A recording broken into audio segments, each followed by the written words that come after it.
سب سے پہلے سب دوستوں کو السلام علیکم۔ دوستو، Pakistan cricket team South Africa پہنچ چکی ہے۔ اس کے بعد پاکستان ٹیم کو ایک بہت بڑا جھٹکا لگ چکا ہے، انتہائی بہت بڑا جھٹکا لگا ہے۔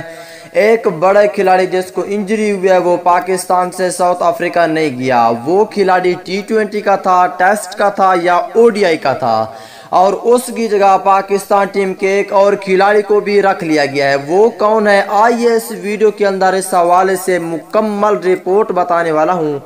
تو دوستو، اس سے پہلے اس ویڈیو کو لائک کریں، چینل کو سبسکرائب کریں، بیل آئیکن دبا کر آل پر لازمی کلک کر دینا ہے۔ تو دوستو، بغیر کوئی آپ کا قیمتی وقت ضائع کیے آپ کو مکمل تفصیل بتانے والی ہیں۔ دوستو، جیسا کہ آپ کو معلوم ہے کہ بہت دنوں سے اس سیریز کا انتظار تھا جو کہ 2 اپریل سے شروع ہونے جا رہی ہے۔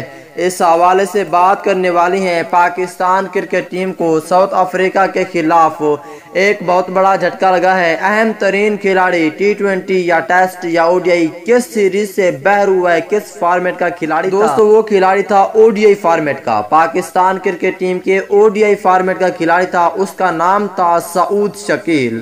سعود شکیل کی جگہ اب نیا کھلاڑی بھی شامل کر لیا گیا ہے جو کہ اس ویڈیو کے اندر آپ دوستوں کو بتانے والا ہوں۔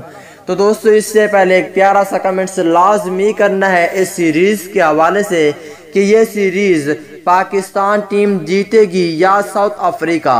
تو دوستو، اس کھلاڑی کا نام ہے جس کو شامل کیا گیا ہے سعود شکیل کی جگہ پاکستان ٹیم کے بیک ہیٹر آصف علی کھیلیں گے، یہ کنفرم ہو چکا ہے۔ تو دوستو، یہ تھی آج کی لیٹسٹ اپڈیٹ۔